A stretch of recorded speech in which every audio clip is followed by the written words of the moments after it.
right, everyone. Welcome to the fourth episode of the Comcast SportsTech webinar. My name is Natalie Connors. I'm a part of the SportsTech team, and today I get to serve as your moderator. We have two of the perfect people today for this panel talking about their former NFL careers turned into entrepreneurship and their transition from the playing field into the office. So with me today is Ryan McNeil and Ray Farmer. Welcome, guys.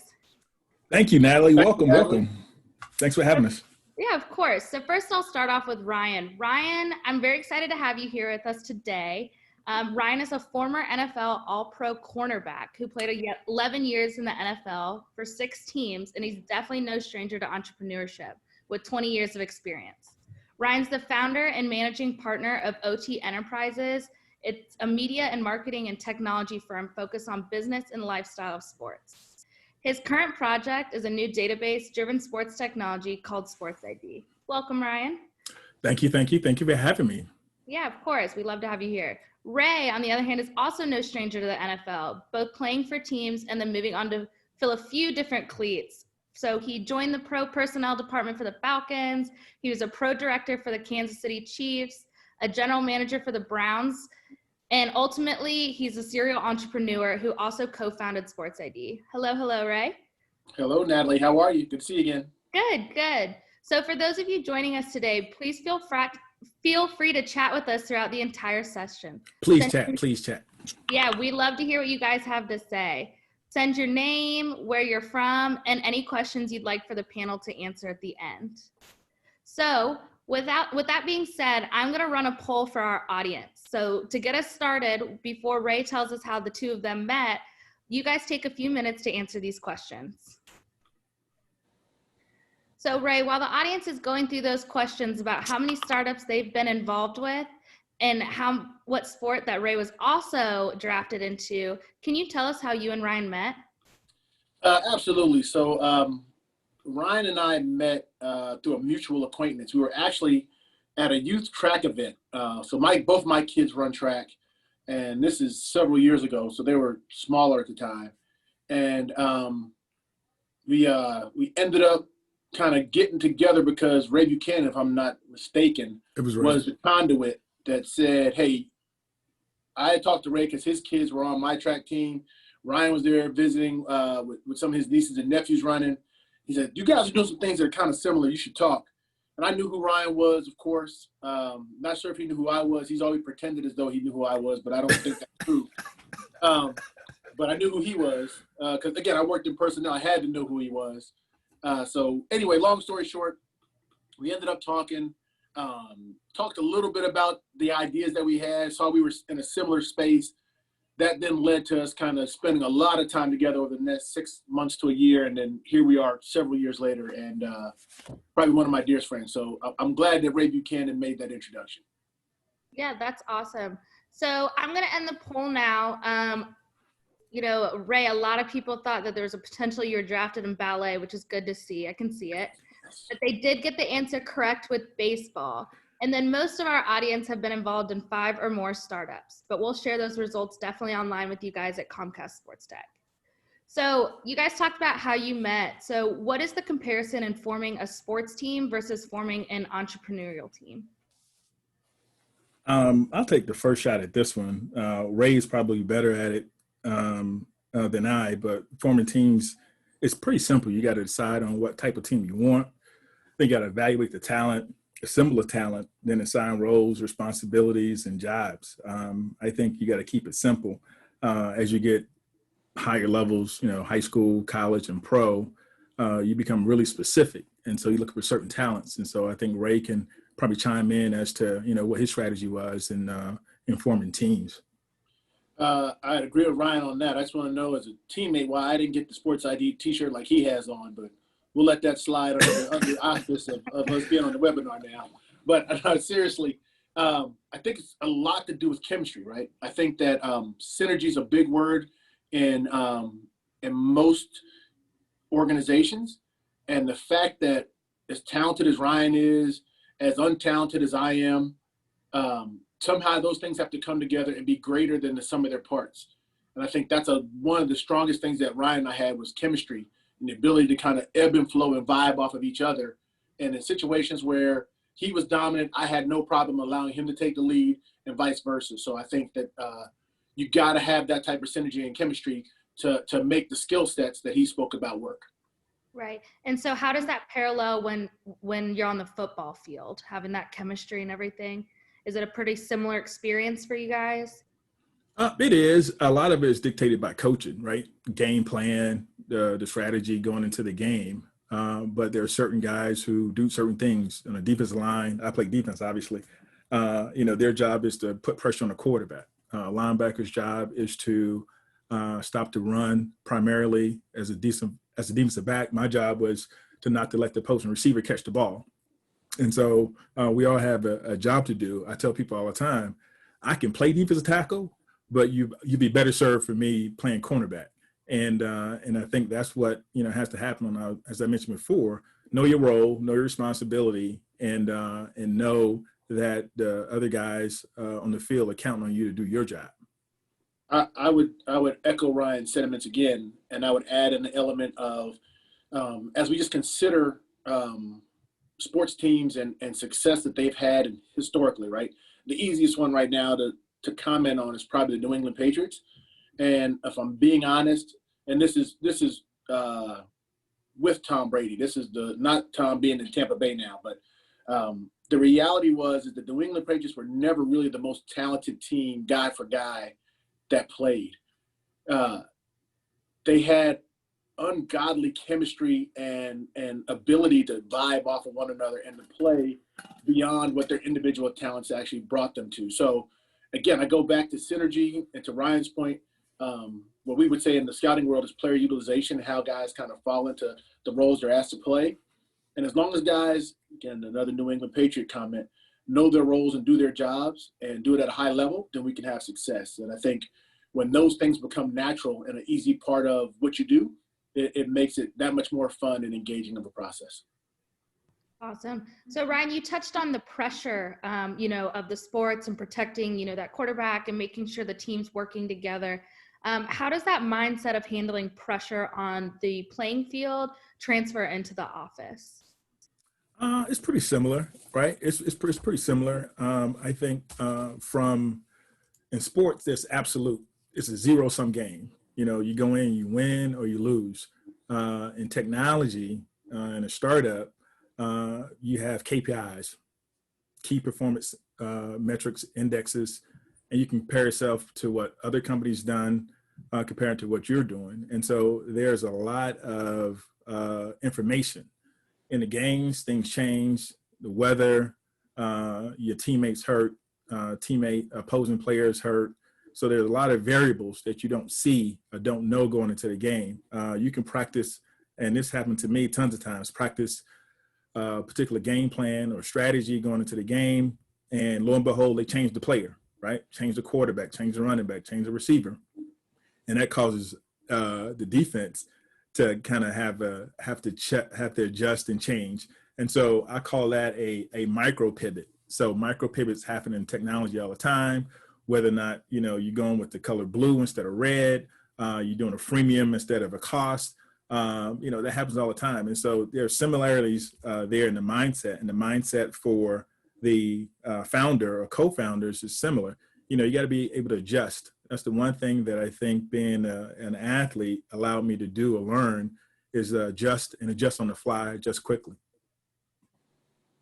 Awesome. So let's, dive into startups and all of that. So Ryan, can you tell us how you got involved with startups? Was there a mentor, someone you followed, a path, or something along those lines? Well, I started startups, or what I consider startup, probably 8, 9, 10 years old, cutting lawns. That was a startup. I mean, I had a business, had some customers, generate some revenue. I learned to market, made some flyers, left them on a neighbor's door or mailboxes. And I was independent. I didn't need anyone, didn't ask for any VC money at the time, VCs being my mom and my dad. And that's kind of how it started. It materialized, it bloomed in college.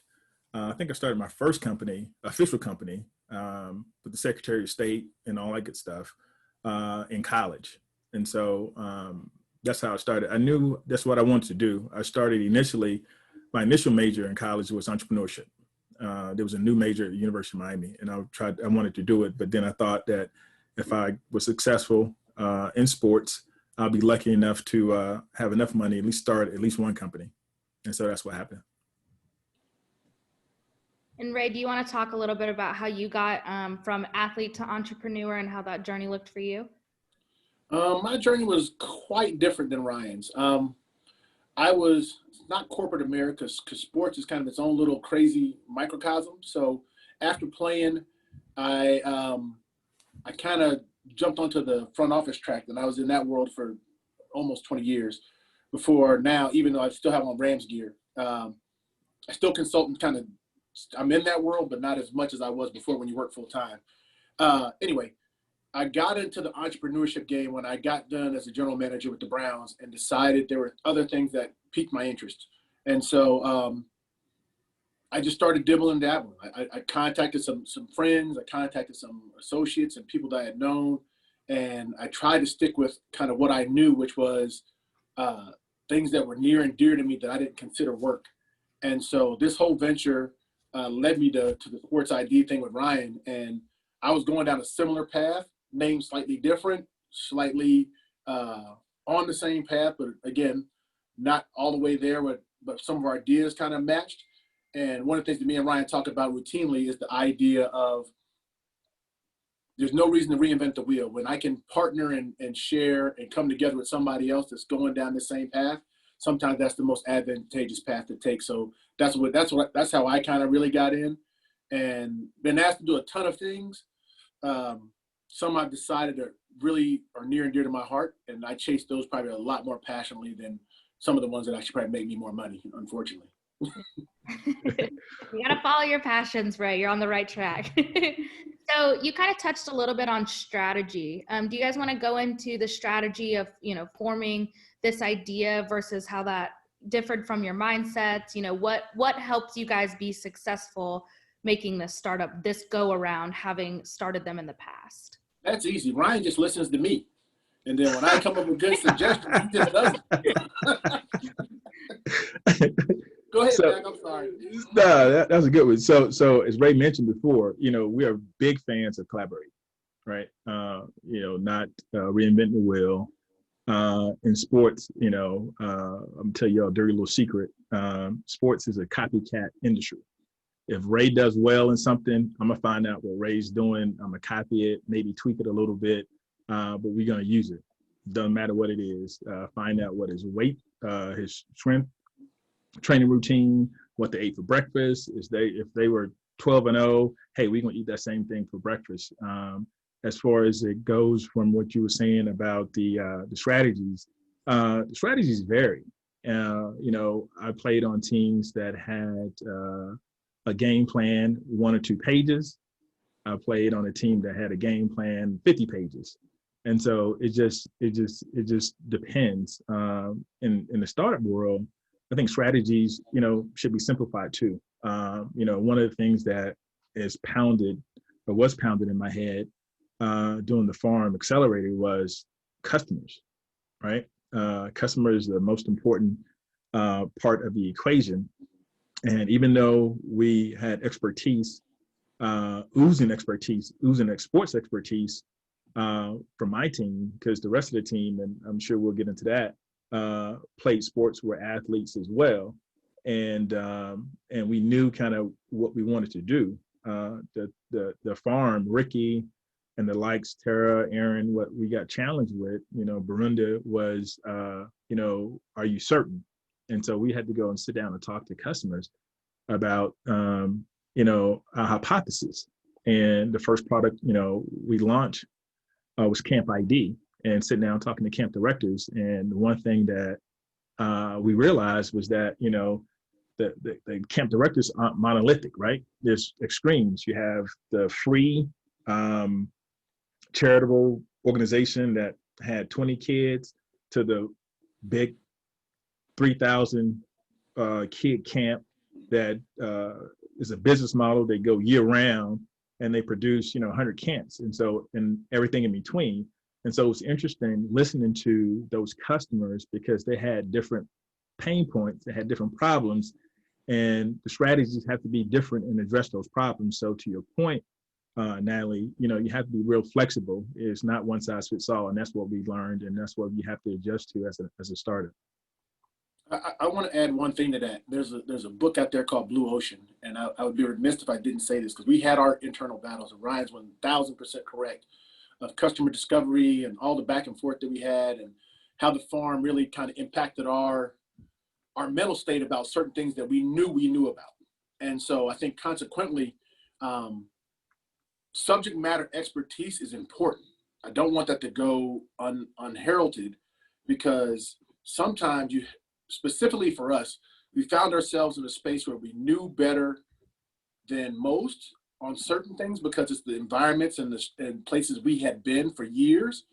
And the average person doesn't know about the recruiting cycles and how things come together and what people actually go through in that process. And so it's almost like you want to turn around and then ask the blind man which direction we should be going.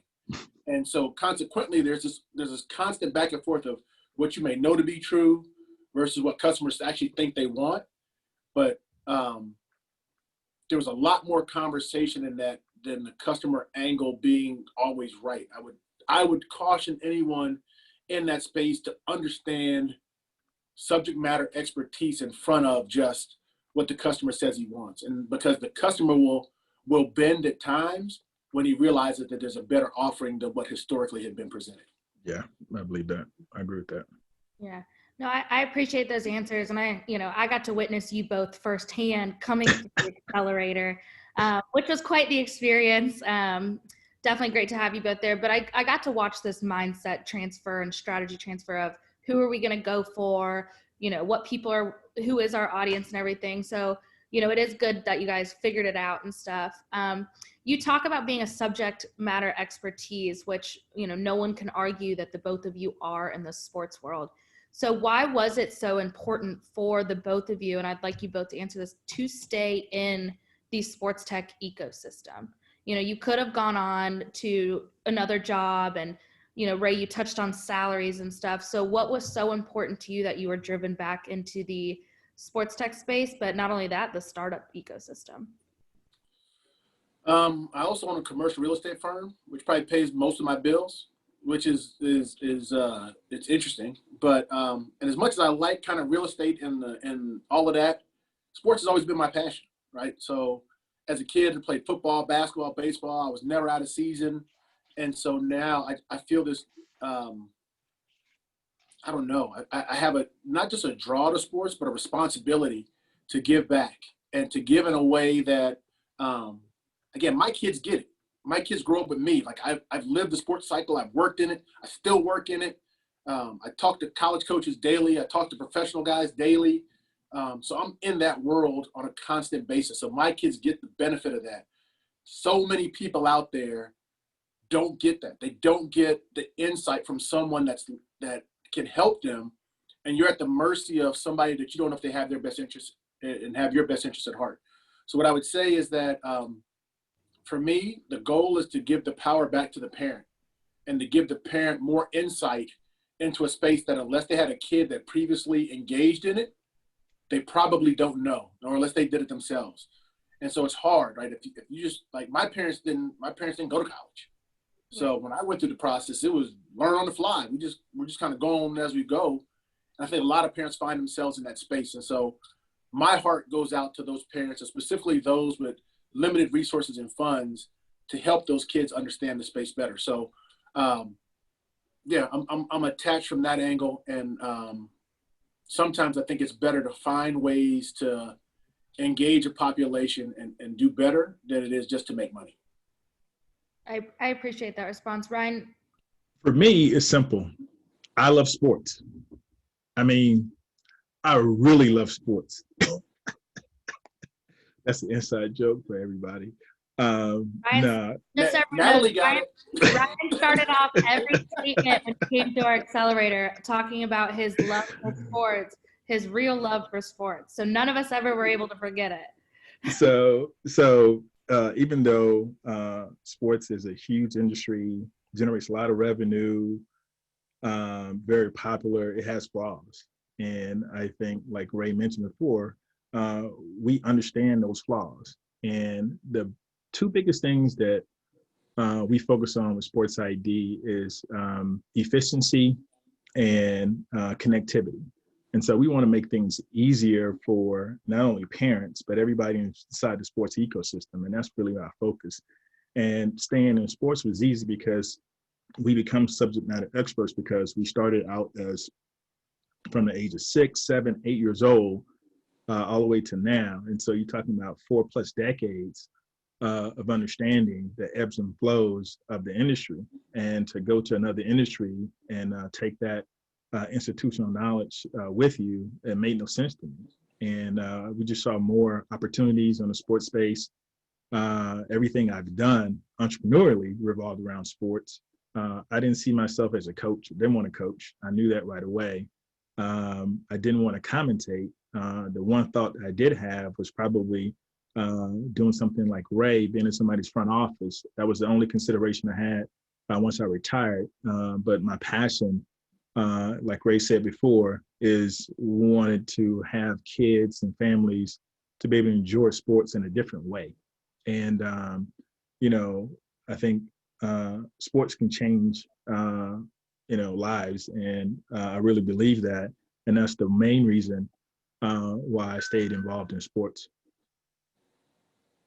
Yeah, I love those answers. And I have seen both of your passion, jokes aside, really fuel this business and fuel this company and fuel your journeys along the way. I think with all the pivots and everything, you never lost sight of wanting to help people make sure they end up in the correct sport and help the youth and help the parents be comfortable. So it's been awesome to watch.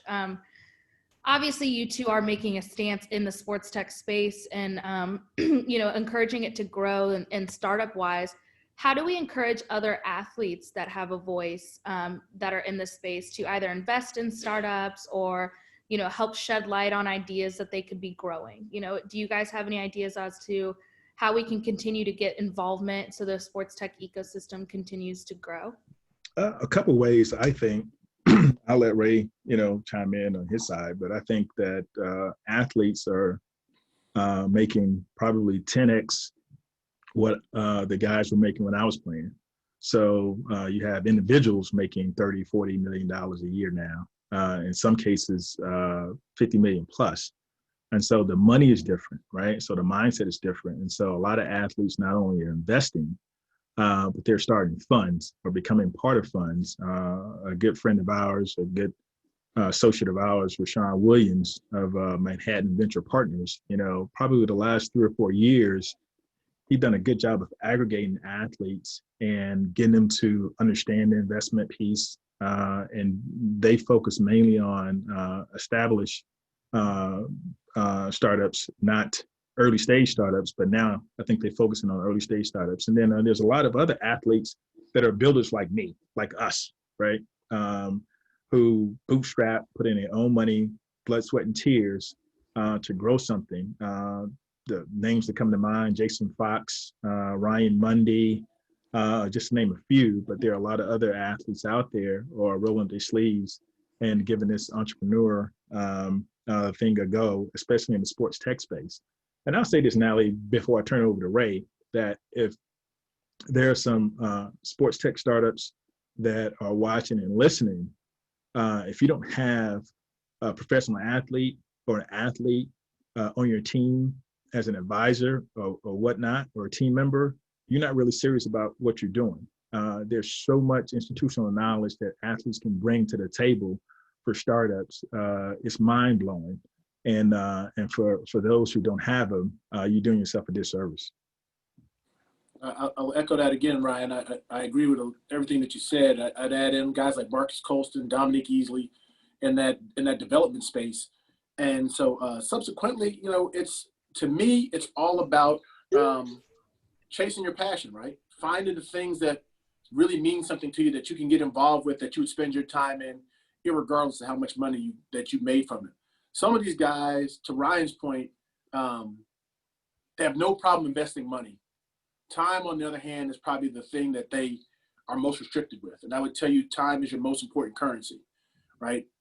Once you spend time, you never get it back. I don't care how wealthy Warren Buffett is. He can't buy back a second of his life.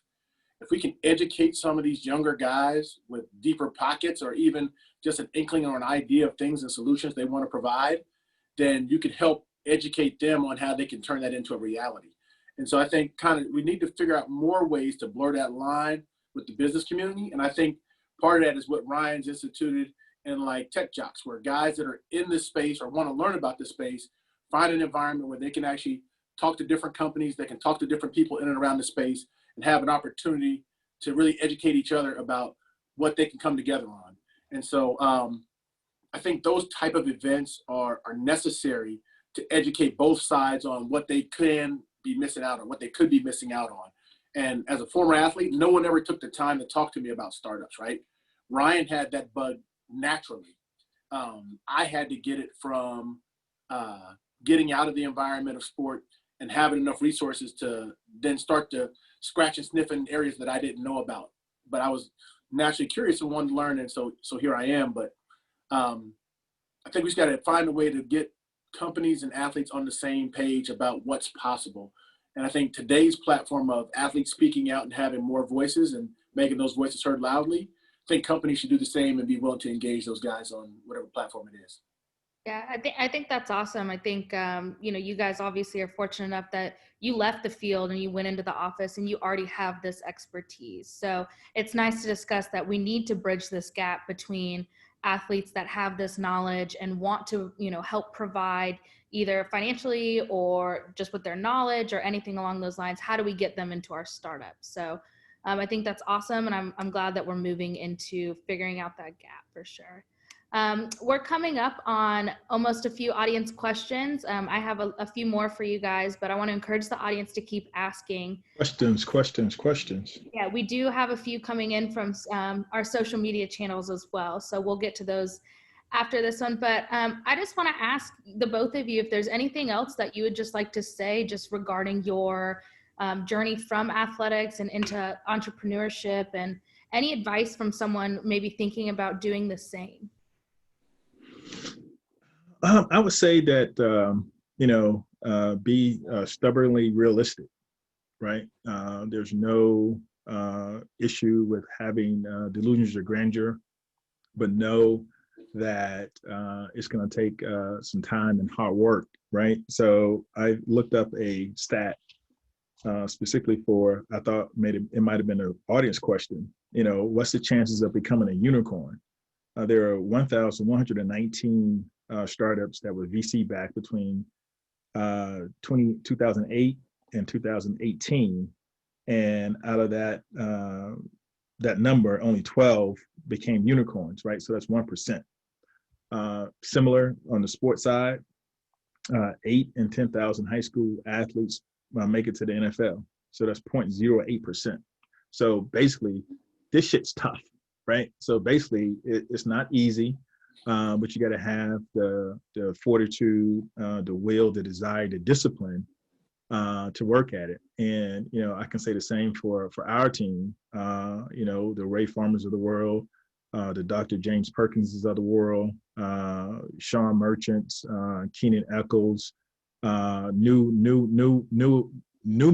team members, Matt Kalute, old members, Earl Camp and Torrey Durton. Each of them, they're the best at what they've done, and I think we did a pretty good job of coming together. And so for those of the audience who are thinking about starting a sports tech startup or tech startup in general, know it's going to be demanding.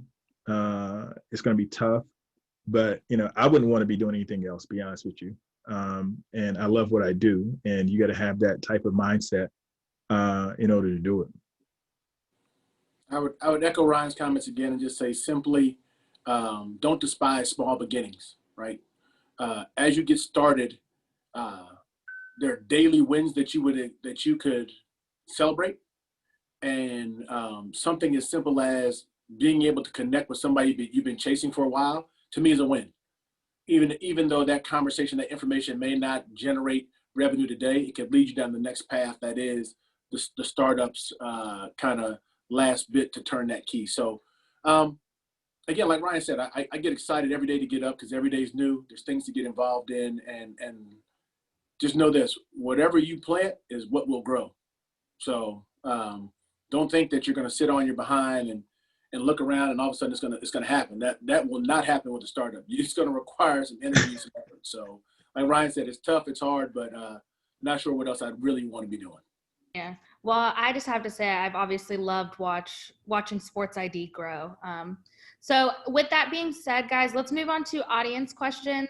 We have some from both people tuning in live and then coming from social. So Elliot has asked, and either one of you can take this. Elliot asked, how do you compensate an athlete to serve as an advisor role? Compensation in general when onboarding early employees. I'll take that. I mean, Ray may have it's equity. I mean, it's no different. I mean, there are standards already that's been set that allow you to gauge and scale the equity dependent upon the time commitment, right? So it's different than a regular advisor or mentor. They bring in kind of star power with it.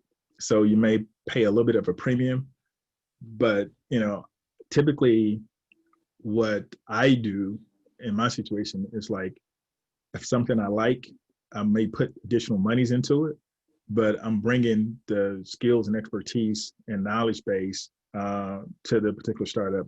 Right now I advise 4 other startups in the sports tech space. And I'm not asking for anything more than what a regular advisor would ask for. I would add to that. There's a part of all of this that I had this conversation with my daughter this morning, which is weird. There's a part of this that just comes in being a good person. Like me and Ryan hit it off not because we found each other as like this guy that could help me kick my idea off and turn the corner. He's a good dude, and I enjoy this company. We had meaningful conversation. I think when you engage people the right way, it's probably the number one thing that pro athletes fall short on is that they get offended when I'll say the general population asks them questions that they get every single time somebody finds out they're a professional athlete. And so when you can get away from the ball and the stuff and the locker room stories, and you can just say, hey man, talk to me about this idea, and we have a conversation over a cup of coffee, you'd be surprised at the guys that would love to engage you more about those ideas and how they can help you. Yep. And for nothing more than that same cup of coffee. But to Ryan's point, whether it's equity, whether it's lunch, whether it's whatever, little things go a long way, in my opinion, specifically when dealing with athletes. Awesome. So we have another question from Adam. He said, as an agent, I would like to ask, when should an athlete begin to establish and engage in the off-field endeavors while giving proper time and energy to his or her craft on the field? That's going to be a good one. I'm interested to see what Ray's saying, but I'll say this. I knew you were going to somehow kick that back over to my court. But it's good though, right? I would say the game is changing, right? And so it is, but it hasn't changed. It hasn't changed that much, right? I would tell you first things first, right? Keep the main thing the main thing. Yep. If you are getting paid to play pro ball, you better make sure you work out, you eat right, you get rest. Yep. And then the rest of your day, however you want to kind of orchestrate that, then you can work on, if you want to get into a startup, whether you want to learn about the stock market, whether you want to trade real estate, whether you want to, whatever you want to do, there's enough hours in the day that if you work on your craft first, I would tell you, bar none. I've been to all of them. So if he's an agent, he will know about D1, Bomarito's down there in Ryan's neighborhood in Miami, Tony Villani in XPE, Michael Johnson in Dallas, Kobe Spot, Mamba Sports out in LA, like all of these places that people go to work out, train their bodies, prepare themselves, work out with other professional athletes. All of those things are important. But once you get the workout in, and once you got your diet and your meal plan set, now don't burn the rest of those hours. I said it earlier, time is your most valuable commodity. How you spend it is increasingly important because the older you get, the less time you have left. So just recognize that if they're interested in doing it, they will put their time into it. If they're not, they won't. And that's the nature of most professional athletes. When you have the resources to choose what you will and what you won't do, watch how they spend their time, because that's going to show you truly what's important to them. I'll add to that today's athlete, they can focus on more than one thing. And you see and probably heard the acronym NEIL, name, image, and likeness. That's going to change the game. And so what that does, Natalie, that allows amateur athletes to make money or get compensation on their name, image, and likeness, right? So whether it's through social media, events, appearances, they're going to be able to earn money.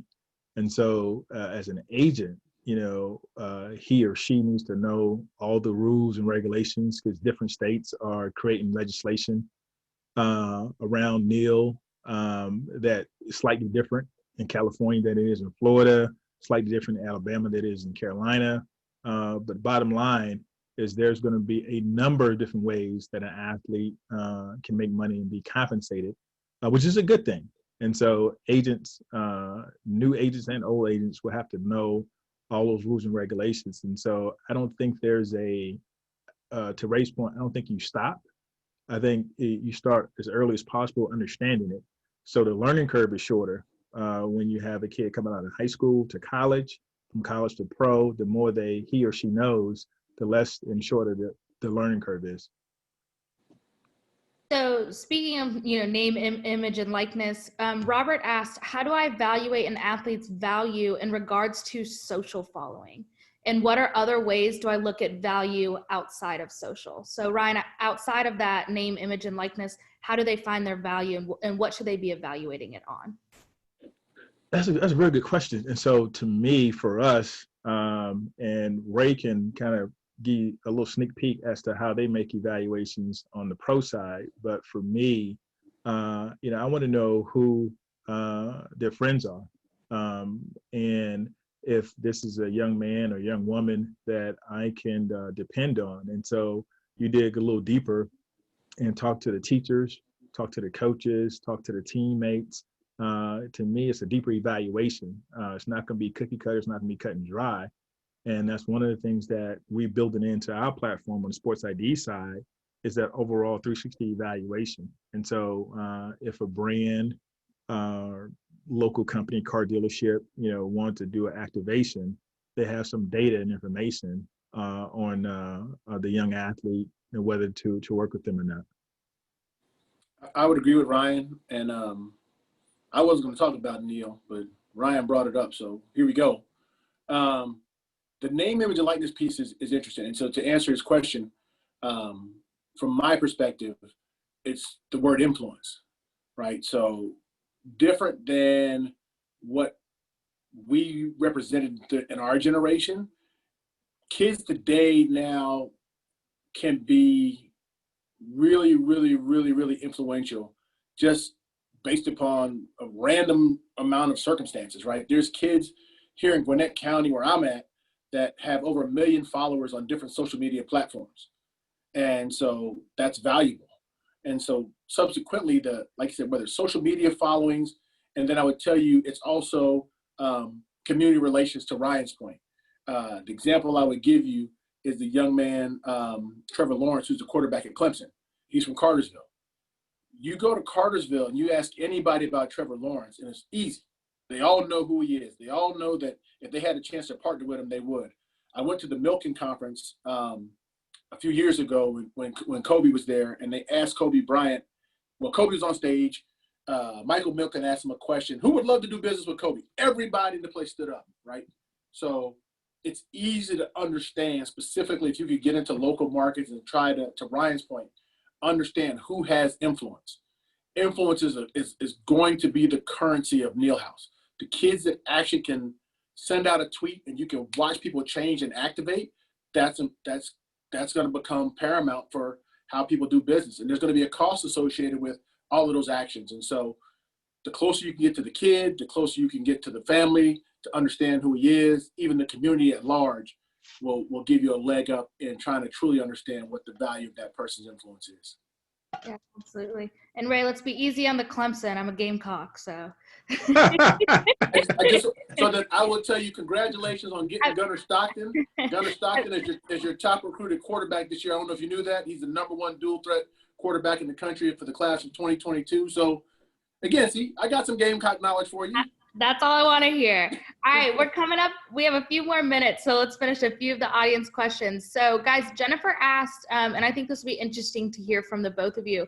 What's just the most exciting thing that has happened since building Sports ID? Is there something that stands out in your mind? I mean, every day is exciting. I think that most is that we having a few things. One, we're having, you know, substantial conversations about substantial funding.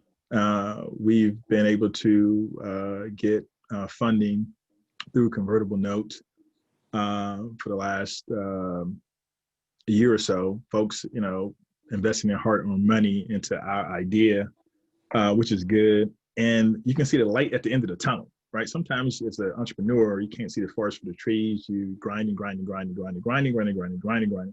you can see the light at the end of the tunnel. And even with COVID happening, you know, it forced us to pause because our first product, Camp ID, we mentioned before, was supposed to be, you know, out there and everybody's supposed to know it, everybody's supposed to use it. But it allowed us to, you know, take a step back and produce and work on other products. So now it won't be just Sports ID, it won't be just Camp ID, it'll be a suite of products that we'll be pushing out between now throughout the fall and Q1. And that's exciting. You know, that pause, that stop kind of forced us to reevaluate a lot of things. And as we were reevaluating, we got a lot of collaboration agreements that we'll be announcing in the next few months as well. And so that part is exciting. Other folks believe in your idea. Other folks want to partner with you because of your idea moving forward and to move the sports space forward. That's kind of exciting to me. I'll combine kind of the last question and what Ryan just said. I think the changes in the space are exciting, right? So Neil, like the Neil idea is, to me, impactful. It will change how athletes are evaluated. It'll change how they're engaged. No longer will it just solely be based upon Ryan's the best cover corner that's out there. There might be a kid that's probably not as good as Ryan, but he's got 4 million followers. And that 4 million followers will make a difference in what colleges want to do. Might tip the scales. Yeah. And it might tip the scales for pros as well, right? We all love the positive press and the publicity, and that publicity generally puts butts in the seats or brings revenue through the doors. And if that's the case, watch how teams and individuals start to consider name, image, and likeness different than in the past. So I think those two things combined, there is a new day and era that's upon us. And but I will say this, and Ryan, this is Ryan, so it's not mine. Data is the currency of today and tomorrow. And as we kind of see how this data is getting conglomerated with Sports ID, the rest of it will kind of happen on its own. Yeah, it's things are always changing, right? And I think that's why sports tech stays interesting, the industry stays growing and stuff. So, you know, it's good that you guys are learning to deal with that. So one of our last questions, and I would like you both to answer this as well, and this is from Jamal on Twitter. Is there anything you'd change about your journey?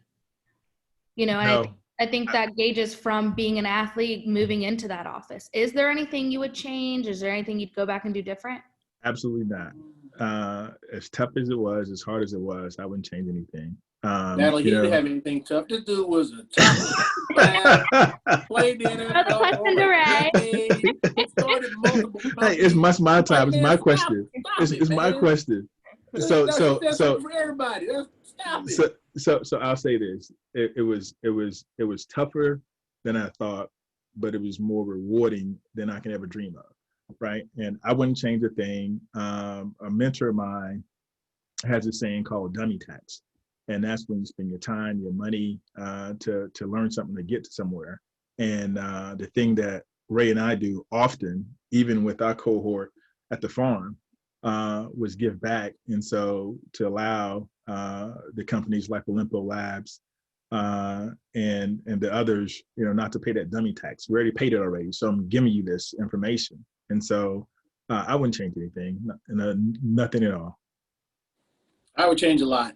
So I'm gonna let Ryan live that. There's several things I would change. None of which truly impact the bottom line, right? I think to Ryan's point, like there's dummy tax and making poor decisions. I would cancel out some of those decisions, right?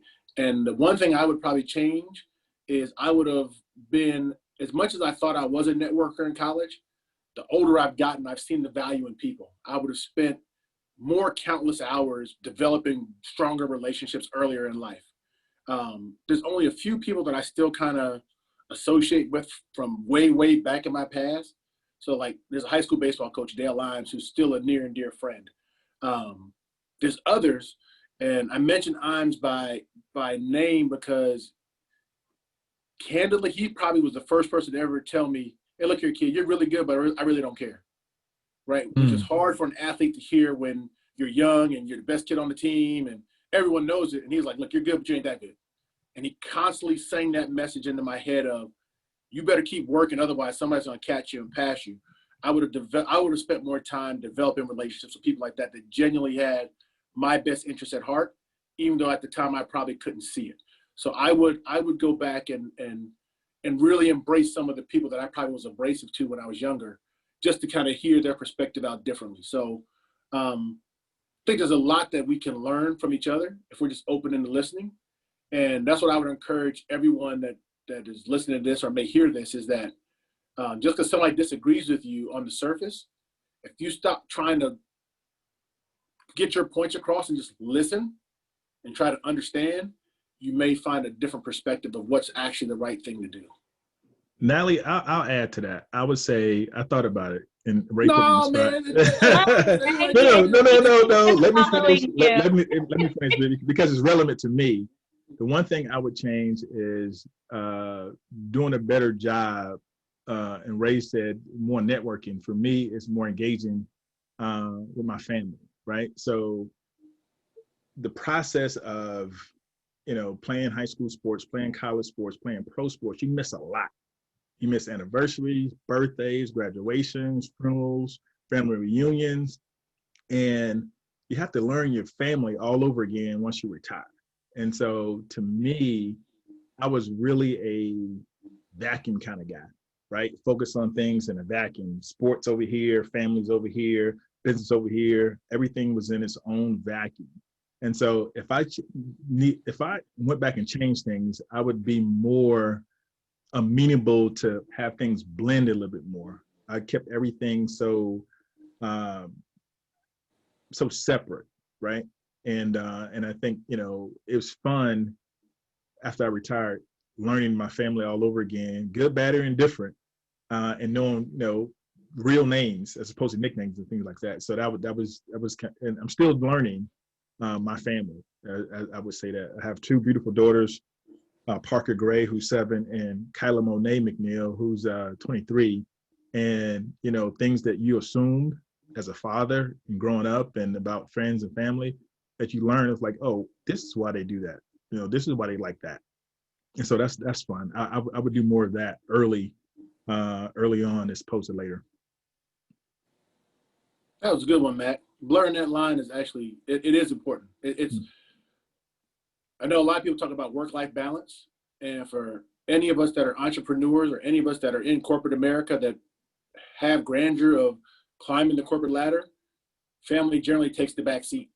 And so subsequently, it's hard to find out. It's not like bring your kids to work every day or any of that stuff, but it is important to make sure that you have enough work-life balance to keep everything involved. Yeah, no, I appreciate that. And I think watching you guys come through the accelerator, the Comcast Part Accelerator, you are always the people engaging with others and everything. So I think having that knowledge, and for all the startup people out there watching that, there does need to be a balance, whether, you're on the field playing and you're engaged in a sport, what is your other relationships looking like? And same with a startup. And for our accelerators, we always touch on mental health and how important it is to keep yourself sane and those relationships that, you know, are going to be there for you at the end of the day at the forefront of a lot. So I think that's awesome advice. I think it's easy, and I've watched it happen, just to get sucked into these great ideas that everyone has. So I appreciate you both definitely bringing that up. We are a little over, guys. Is there anything else you'd like to say to those watching? Any advice, any other things you'd just like to throw out there? I'll give it to you. I'll let Ray go first, and I'll think about my. You're just trying to get the last word in so you can bash Duke and find. But what I will say is that to all the entrepreneurs and to anyone out there listening, Ryan said it, Natalie said it as well. If you're on this track, it is hard, but it is ultimately rewarding. And I would tell you this: maintain your ability to be curious. Maintain your ability to try to find solutions that are uncommon. Ryan mentioned it too. There's a copycat nature to sports and kind of business in general. I would tell you, no matter how much evolution we've already seen, there are new iterations that are available if you're willing to kind of put your mind to use of how you can change the current landscape that you're in. So stay with it, stay hungry. And as a vital part of it, Natalie just mentioned mental health, sleep. You know, make sure you get sleep. I don't know how many people know this, but if you pull one 24-hour stint, your body is physically drunk in every single state. Your motor skills deteriorate, your ability to respond deteriorates, your ability to think clearly deteriorates. So get your rest. Make sure when you get up that you're ready to attack the day. Spend your time accordingly, and I think good things will happen. Thanks, Ray. I would say, keeping things simple, talking about, accelerators, when to get one, and we didn't talk about it in detail, but I'll say this. It was important for us to be a part of an accelerator because we had enough sports credibility to last, 2 lifetimes, but tech, wasn't so sure. And I love the fact that, the teachings, the learnings, the people from Barunda to Ricky to Natalie to Marie, the mentors, the teams, and then we got a chance to meet Toby, Tara, and Aaron. It was important for us to kind of, make a stance on the tech side and let folks know, or let ourselves know, that our idea had some validity. So applying and getting accepted was really big for us. And that's definitely a feather in our cap that we have now, and we'll have, throughout the life cycle of our company. The last thing is a say-do ratio. And I get this from a very dear friend of mine. And she was talking about the say-do ratio. What you say and what you do must match up, must be a 1-to-1, must equal 1-to-1, a 1-to-1 ratio. As a startup, things are going to happen, things are going to change. And one of the things that the accelerator did was force us to kind of have a say-do ratio that you got to kind of stick with. You're going to do customer discovery, make those calls, you got to do it. You're going to go out and market on sales calls, you got to do it. You got to finish this tech and get it up for the MVP. You got to do it. And that, you got to hold your team accountable and then have fun. I think one of the other things that Accelerated allowed us to have fun, get a chance to know each other, and you learn a lot around team sports. Team sports is so really important, critical, is that you learn a lot about others. But the thing I love about team sports is you learn a lot about yourself. And I think we talked about the parallels of that and technology and a technology startup. And I think, folks will learn a lot about themselves if they go down this track of, sports technologies specifically. And Natalie, I want to add one thing to Ryan's comments. I do want to say thank you to the folks at Comcast for the accelerator, and not just the obvious pieces, but their willingness to combat us on things that we thought we knew. I think it was humbling. It was challenging. To Ryan's point, it made us look internally to make sure that we were doing things not only right, but for the right reasons, et cetera. So kudos to Comcast for the direction. And Boomtown, Tara, Toby, Correct. Aaron. Those are some tense days, but it was good though. Yeah. It was good. That's how you grow, right? Under pressure. Exactly. Fair. Exactly. Guys, it has been so awesome talking to you. I genuinely appreciate you being so open and honest about your experiences, the struggles of, forming teams, keeping them together, and all of that entails. Yes, Ray. I just wanted to respond to my man Elliot, who sent a comment in the chat about Roll Tide. I'm going to go ahead and slide the Duke helmet over and say we're going to support the Blue Devils on this webinar. Ryan, if I had a Miami helmet that you promised me for the last 10 years, I'd bring it in. But thank you. What does this one say? What did Dana say? Did somebody else now everybody's on to you.